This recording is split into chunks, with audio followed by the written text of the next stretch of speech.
Hello, everyone, and welcome to Gruff Talk, where each week we take a deep dive into all the ways we can feel better, look better, live better, and age better. I'm your host, Barbara Hannah Grufferman. Before we get into today's topic, I wanted to update you on my New York City Marathon training. I'm really happy, excited, proud, and relieved to tell you that I ran my last long training run on Saturday. It was 30 miles. Yep, you heard that right, 30 miles. Why 30 miles, you might be wondering? Well, back about 15 years ago when I started running and then started running in marathons, Jeff Galloway, whose Run, Walk, Run program I follow, told me that running more miles than a marathon before a marathon will do wonders for your confidence on race day. It's true. It does. It works. I do this every single year before I run a marathon. So after that run on Saturday, I said to myself, Barbara, if you could run 30 miles today, do you think you could run 26.2 on November 6th? Yes, I said, yes. And that's exactly what I'm going to do. All right. So first, I want to thank you all for sending in your ideas for topics you want to see covered in future episodes of Gruff Talk. If you have ideas for topics or people you'd like to hear from on the show, email me at grufftalkpodcast@gmail.com. Today, I'm focusing on something a lot of you often send in about, and it's this. What the heck is happening to my sex life? Okay? I know like I'm menopausal or postmenopausal, and it's just not the same. What the heck is going on? Good question. So I thought it would be really helpful to share some of the best advice I ever got about sex, and especially how it changes as you get older and go through menopause. Who's the source? Probably the most famous and highly regarded sex expert in the world at the moment, Esther Perel. She wrote probably the best book about reclaiming your sex life that I've ever read. It's called Mating in Captivity, and I highly recommend it. And in fact, I've been recommending it for at least 10 years. I had the good fortune to interview Esther from my first book, The Best of Everything After 50. And what follows in this episode are some of the highlights of her explanations for why sex changes as we get older, some of the challenges we have with, how we view ourselves and our sexuality, and also some of her very best tips that you can put into action starting today. So we'll start the show right after this short break.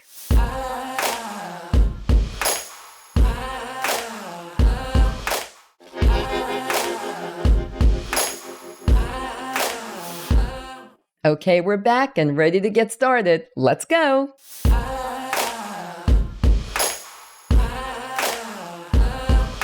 So everyone, sex, remember that? Oh, of course you do. Come on.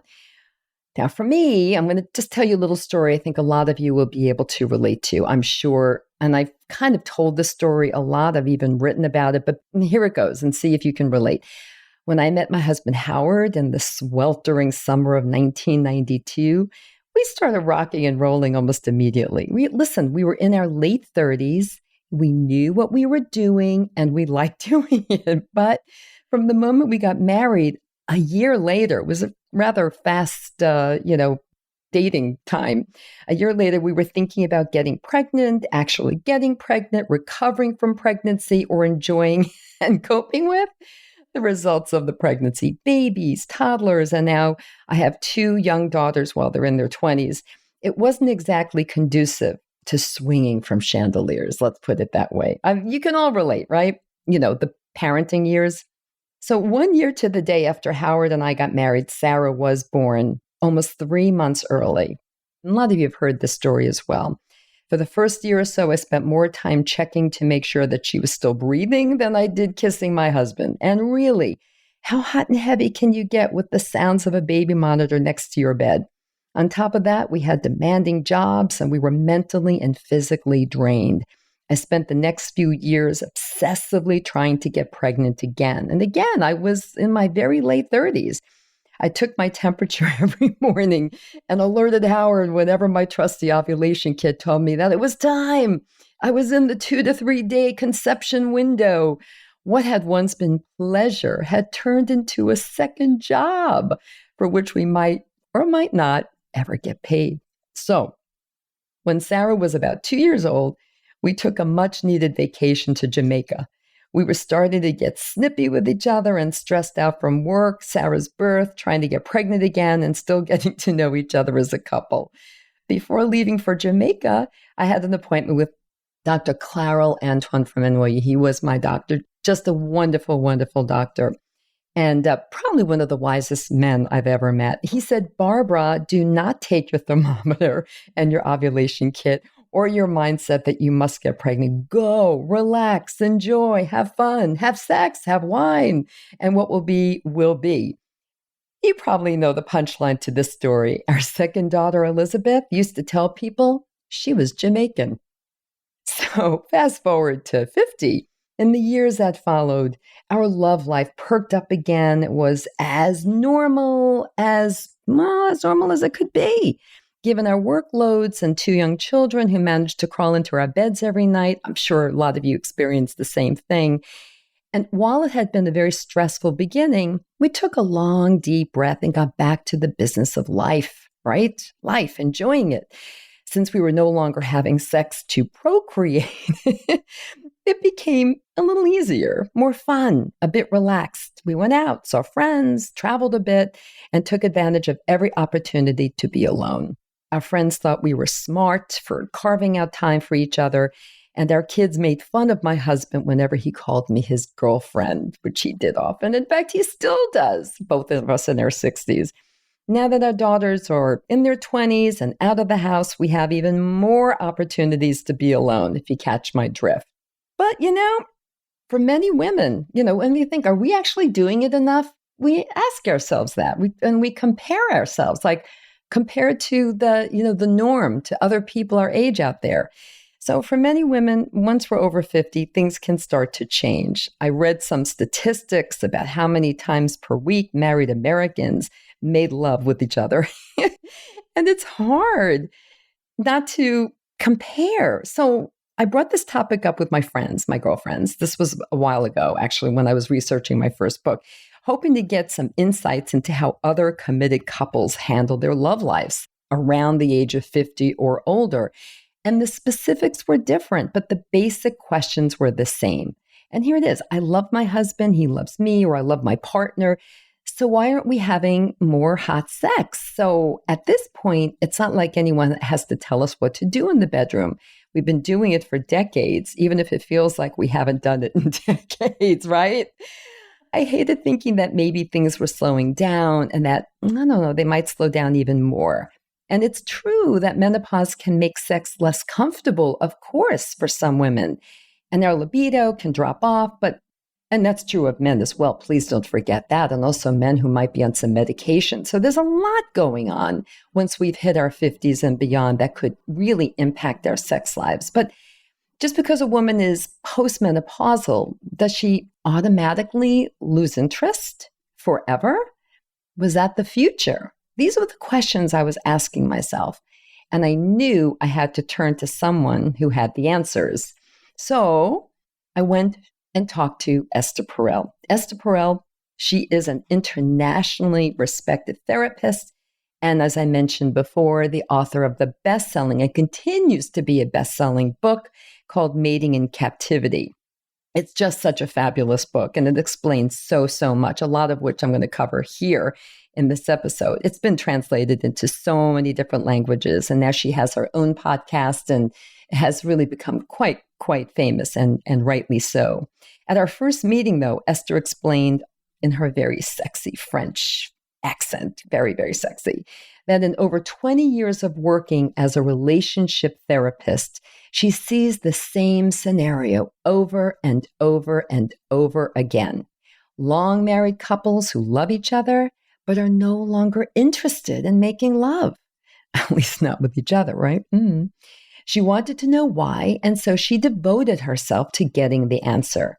She's a couples therapist, not really an expert on sexual health.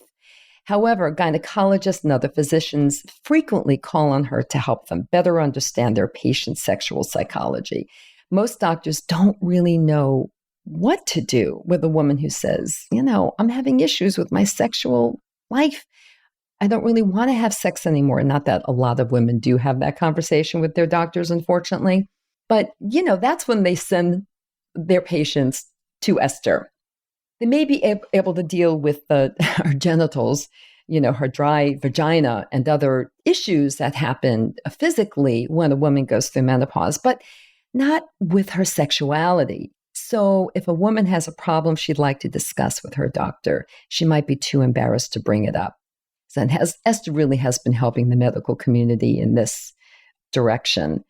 And maybe now doctors won't tell us that our problems are in our heads or change the subject or tell us that this is what happens after menopause, because guess what? According to Esther, sex after 50 may very well be the best sex you'll ever have.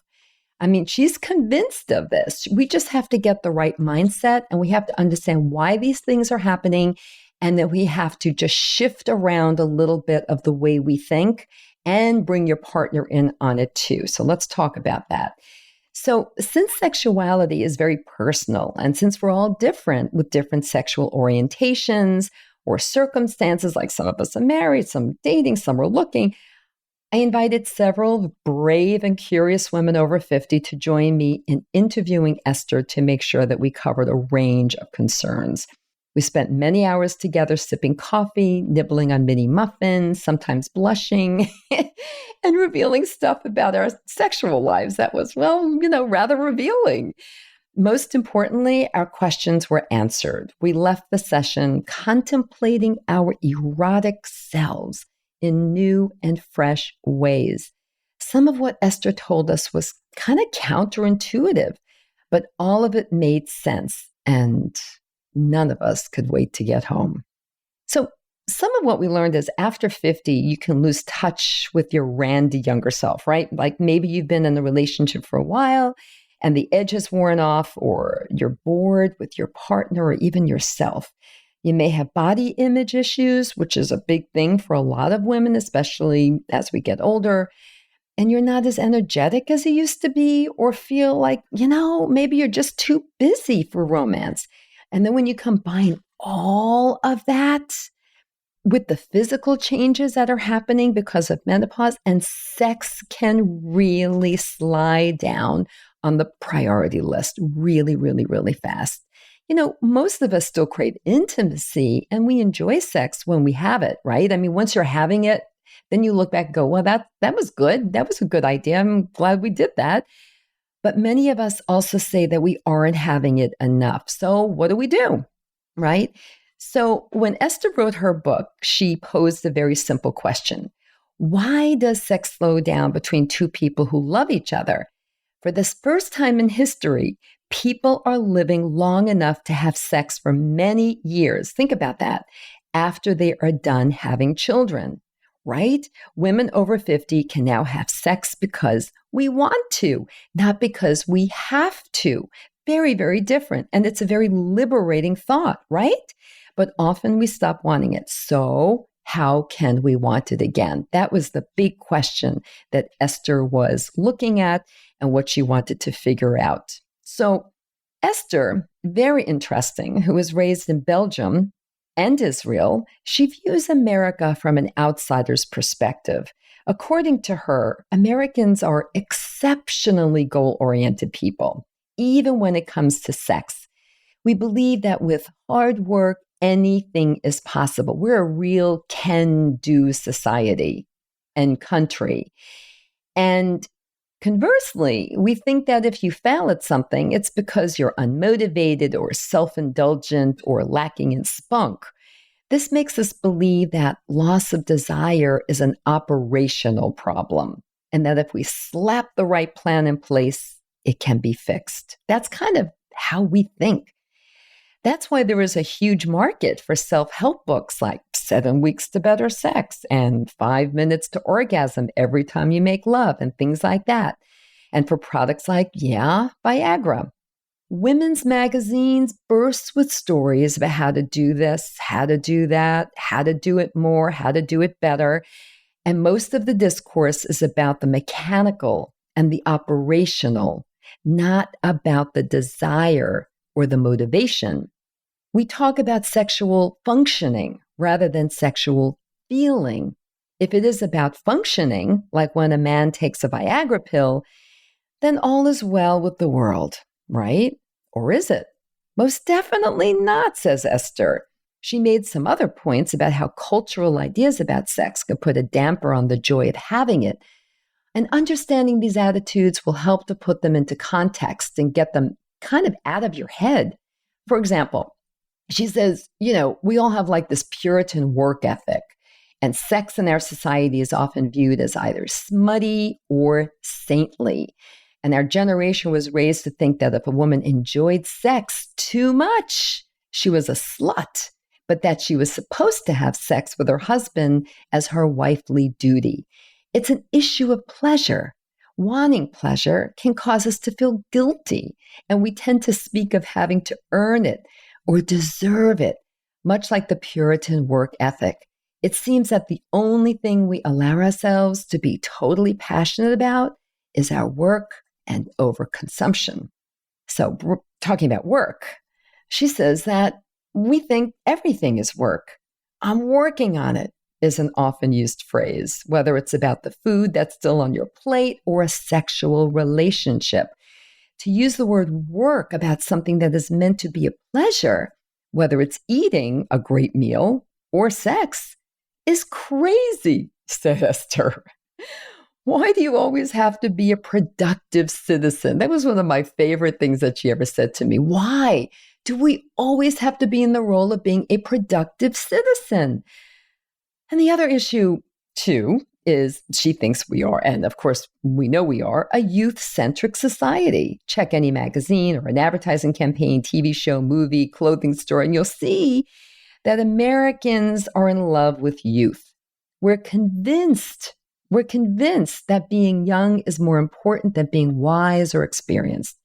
How can a woman over 50 feel good about ourselves if we're aspiring to some imaginary ideal that is impossible for us to obtain?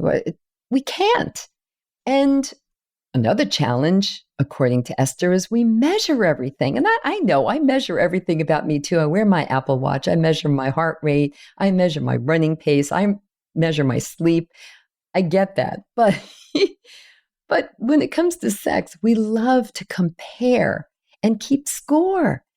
How long, how many times, how often sexual activity is measured, comparisons are made, but the important stuff of sexual expression, like desire and willingness and love, are not easily measured. And so not discussed nearly as much. It's kind of hard to talk about things that aren't measurable, right?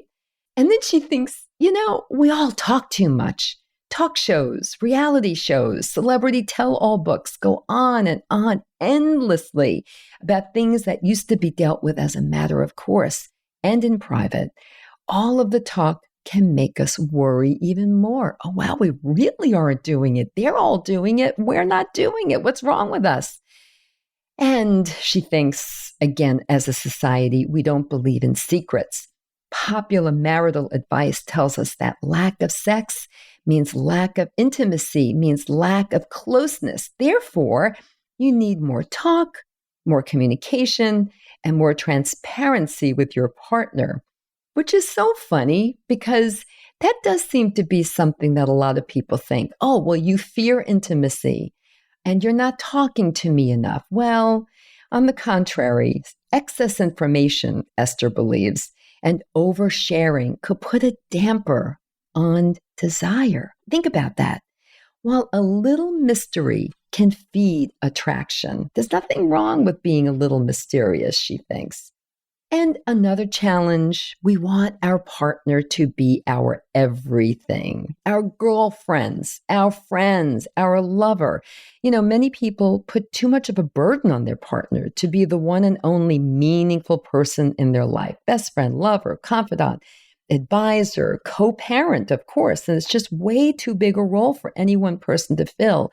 It takes a village to meet all of your emotional needs. And this is kind of fun too. I mean, I think I've been guilty of talking about this. We say, do it for your health. Everything should be about your health. Articles talk about how sex is good for you, good for your heart, good for your skin. It burns calories, it relieves stress, it helps slow the aging process. Those are great bonus benefits, but will you do it just because it's good for you? So anyway, I thought those were all really, really incredible. And while the self-help and medical industries are busy promoting cures for all of our ills, Esther's research tells her that the majority of women who are in good relationships and aren't having much sex are in fact sexually healthy.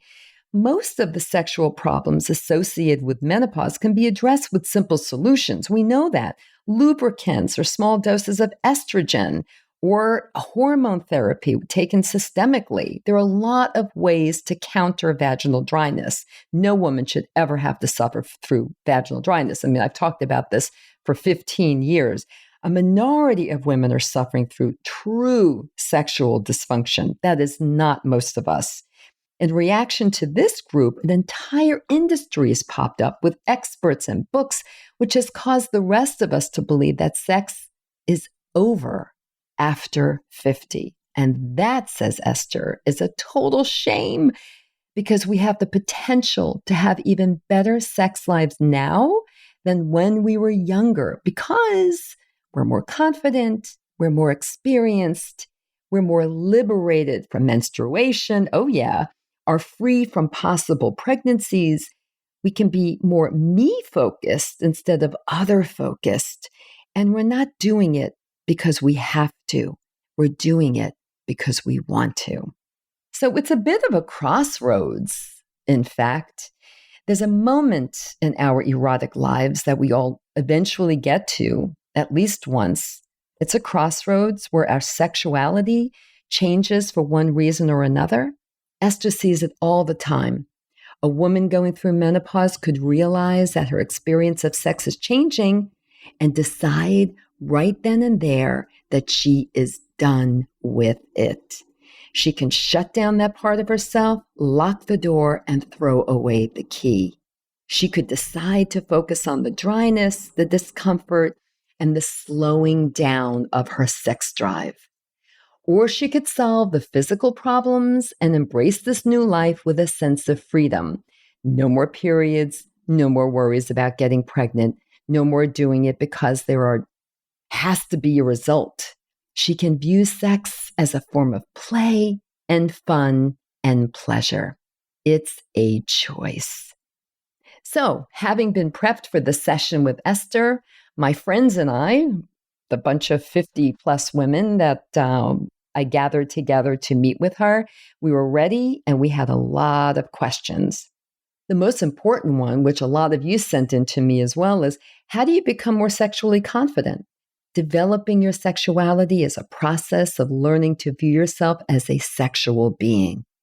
View yourself as a sexual person and take charge of your sexual life.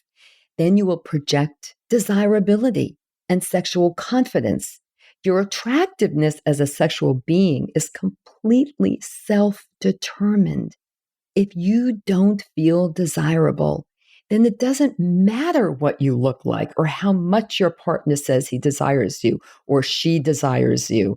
If you don't feel sexual yourself, then sex won't be pleasurable for you. Many of us learn to judge sexual experience based on how good it was for the man or how good it was for your partner. If it was good for your partner, then it had to automatically be okay for you, right? No, not right. No. To be a true sexual being, a woman must take responsibility for her own pleasure, wants, and satisfaction. A sexually confident woman cares about her partner's experience, of course, but it isn't the determining factor for her own sexual experience. Another question that came up is, what if you look in the mirror and don't feel sexy anymore? Oh, this is so common. Many women over 50 can become sexually inhibited because they think they're no longer attractive and sexy. And as a consequence, they shut down. But that's not reality. A sexy woman is a woman who is into sex, who wants sex, and who is into her partner. What's really sexy isn't your body shape or your age. It's that you want sex. In all of her years of being a therapist, Esther has rarely encountered a man who has said that his low sexual drive is related to how his wife looks. But he will be turned off if she has stopped being interested in sex. No one wants a partner who does pity sex or who just goes through the motions.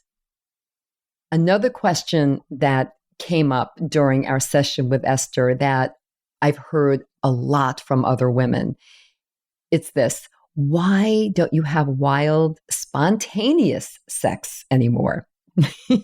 Esther told us spontaneous sex is a myth.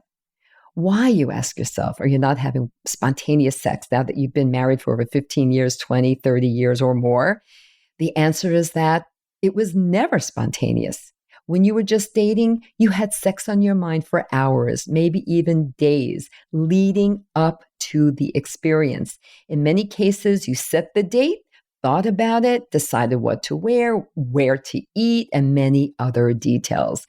Now the planning seems more deliberate, right? But that in itself can be sexy. It's about having a willingness to engage, which can lead to desire, which can lead to arousal, which can lead to the experience. Couples who have a good sex thing going take time to figure out what they need to do to make it happen.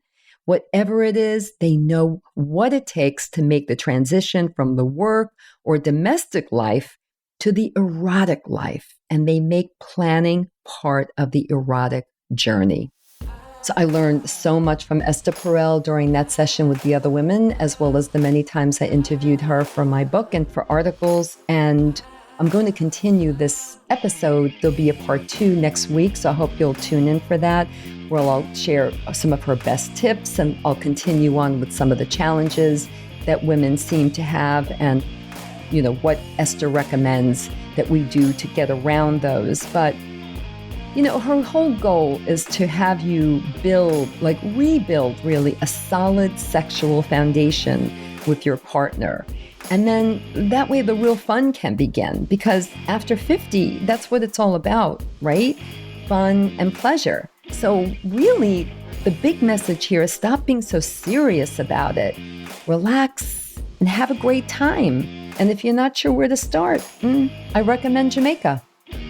Thanks for tuning in, everyone. If you enjoyed this episode of Gruff Talk, please do 2 things. First, share it with all your friends and family, and subscribe to Gruff Talk wherever you listen to podcasts, including YouTube, so you never miss a single episode. Until next time, remember this: we can't control getting older, but we can control how we do it. Talk to you soon.